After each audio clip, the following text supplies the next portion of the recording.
আসসালামু আলাইকুম সুপ্রিয় শিক্ষার্থী বন্ধুরা। তো স্বাগত তোমাদের আমাদের আজকের আরো একটি নতুন ভিডিওতে। তো আজকে আমরা দাগ টেনে মিল করি এই জিনিসগুলো শিখব। তো এখানে দেখো ৩ টা ঘর রং করা এবং ২ টা ঘর খালি। হুম? তো এরপর আমরা দেখতে পাচ্ছি যে এখানে এই জিনিসটা দ্বারা কি বোঝায় আসলে? এখানে বোঝাচ্ছে যে টোটাল ৫ টা আছে, তার মধ্যে ৩ টা রং করা। তাহলে ৫ এর ৩ বোঝাচ্ছে না? তাহলে এটার সাথে কোনটা মিল করতে হবে? এই যে এই জিনিসটা। আবার ২ টা একত্রে বলছে। তাহলে এখানে দেখো তো ১, ২, ৩, ৪, ৫। ৫ টা ঘর আছে। ৫ টার মধ্যে কয়টা? এখানে ৩ টা পূর্ণ, এখানে ৫ টার মধ্যে ৩ টা পূর্ণ। তার মানে ৫ এর মধ্যে ৬ টা পূর্ণ। অর্থাৎ হর যেটা সেটা নিচে বসে আর টোটালটা উপরে বসে। তাহলে এই যে ৩, ৩, ৬ তাহলে ৫ এর ৬ টা। এরপর এখন লক্ষ্য করো, এখানে বলছে কি তোমরা যদি এটা বিশ্বাস না করো তাহলে তোমরা একটু যোগ করে দেখো। যেমন এখানে বলছে ৫ টা ঘর ২ জায়গায়, তাই না? তার মানে কি ৫ এর ৩ যোগ ৫ এর ৩। এখানেও ৫ এর ৩, ৫ এর ৩ আছে, যোগ করি। তাহলে ৫ আর ৫ এর কত হবে? লসাগু ৫। তা ৩ যোগ ৩। তাহলে উপরে ৬ নিচে কত? ৫। ৫ এর ৬।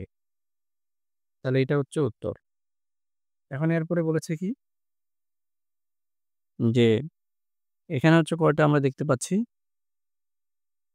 যে ১, ২, ৩, ৪ ৪ টা ঘর। ৪ টার মধ্যে ২ টা পূর্ণ আর এখানে ১, ২, ৩, ৪, ৫, ৬, ৭, ৮। ৮ টার মধ্যে ৪ টা পূর্ণ। তাহলে ৮ টার মধ্যে কি আছে দেখো তো? ৮ টার মধ্যে ৪ টা পূর্ণ আছে। তাহলে এটাকে যদি আমরা কেটে ছোট করি তাহলে ৪ দিয়ে ৪ কে ভাগ দিলে ১ এবং ৪ দিয়ে ৮ কে ভাগ দিলে ২। তাহলে ২ এর ১। আচ্ছা, আমরা এটা অন্যভাবে বলি যেহেতু এখানে ৪ এর ২ বলেছে তাহলে আমরা ওটাই দেখাই। তাহলে ৪/৮ তাহলে এটাকে যদি আমি কেটে ছোট করি তাহলে কি হবে? ধরো আমি এটাকে কি করলাম? ২ দিয়ে ভাগ করলাম। তো ২ দিয়ে যদি ৪ কে ভাগ দিই ২, ২ দিয়ে ৮ কে ভাগ দিলে ৪। তার মানে কি ৪/৮ থেকে আমরা পাচ্ছি ২/৪ এটা পাই। তাহলে এই ৪ এর ২ এখানে আছে কত? এই জিনিসটার মানে হচ্ছে ৪ এর ২ আর এই জিনিসটার মানে হচ্ছে ৮ এর ৪। তো কাটাকাটি করলে এটাকে যদি আমি ২, ২ করে গুণ দেই তাহলে এটা পাবো।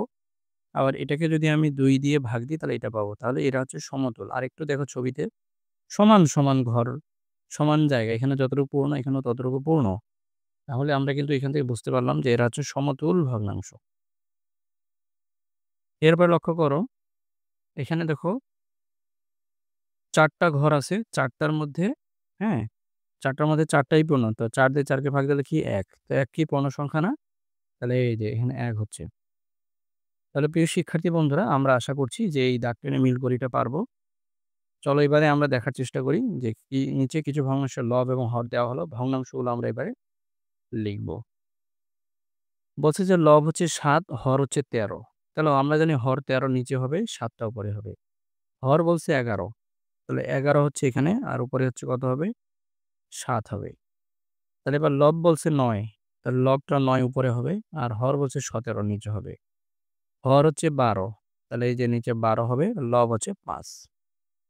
এরপর এখন আসো চিত্র দেখি এবং দাগ টেনে মিল করি। ৩ ভাগের ২ ভাগ। তাহলে দেখতে হবে ৩ ভাগ কোথায়? এই যে ১, ২, ৩ ভাগের মধ্যে ২ ভাগ। তাহলে এইটার সাথে কোনটা হবে? এইটা হবে। আবার বলছে এখানে কি ৫ ভাগের ৩ ভাগ। তাহলে ১, ২, ৩, ৪, ৫। ৫ ভাগের ৩ ভাগ। এই যে এটা।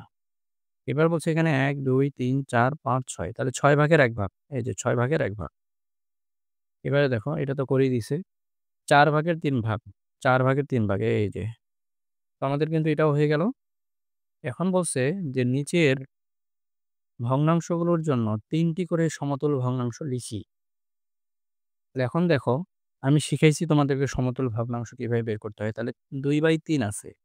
তাহলে উপরে ২ এর সাথে ২ গুণ করলে ৪ হয় এবং নিচেও ৩ গুণ করলে ৬ হয়। অর্থাৎ নিয়মটা হলো উপরে এবং নিচে একই সংখ্যা গুণ করতে হবে। যেমন ৩ এর ২ এর সমতুল ভগ্নাংশ পেতে হলে আমাদের কি করতে হবে? উপরে এবং নিচে একই সংখ্যা গুণ করতে হবে। তাহলে ২ দোকানে ৪, ৩ দোকানে ৬। আবার দেখো ২/৩ এটার সাথে আমরা কি করব? ২/৩ উপরে হচ্ছে ৩ গুণ দিব, নিচেও ৩ গুণ। তাহলে ৩ দোকানে ৬, ৩ তিরিকে ৯। তাহলে ৪/৬ একটা, আরেকটা হচ্ছে ৬/৯। তাহলে আরেকটা যদি চিন্তা করি তাহলে কি হবে? আরেকটা ধরেন ৪ গুণ করি, ৪ দোকানে তাহলে কত হচ্ছে উপরে ৮, ৪ দিয়ে নিচে গুণ করলে ১২ শেষ। তাহলে ৫ এর যদি বের করি তাহলে ৫ এর সাথে ২ গুণ দিলে ১০, ৫ এর ৬ এর সাথে ২ গুণ দিলে ১২। 5 এর সাথে 3 গুণ দিলে 15, 5 এর সাথে 6 গুণ 3 এর সাথে 6 গুণ দিলে 18। এবার 5 এর সাথে 4 গুণ দিলে 20 এবং 6 এর সাথে 3 গুণ দিলে 5 এর সাথে 4 গুণ দিলে, যেমন এখানে আমরা 4 গুণ দিলে কি 20 পাচ্ছি, একই রকম এখানেও 4 গুণ দিতে হবে, তাহলে 24 হবে। আচ্ছা, প্রিয় শিক্ষার্থী বন্ধুরা, উপরে এবং নিচে একই সংখ্যা গুণ করলেই সমতুল ভগ্নাংশ পাওয়া যায়। তো ধন্যবাদ তোমাদেরকে আমাদের আজকের ভিডিওটি শেষ পর্যন্ত থাকার জন্যে। আমরা পরবর্তী ভিডিওতে ইনশাআল্লাহ যোগ, বিয়োগ এবং ১০৬ পৃষ্ঠার সকল অঙ্কগুলোই সমাধান করে দেওয়ার চেষ্টা করব। আশা করছি সেই পর্যন্ত সঙ্গেই থাকবে। তো বিদায় নিচ্ছি। আসসালামু আলাইকুম।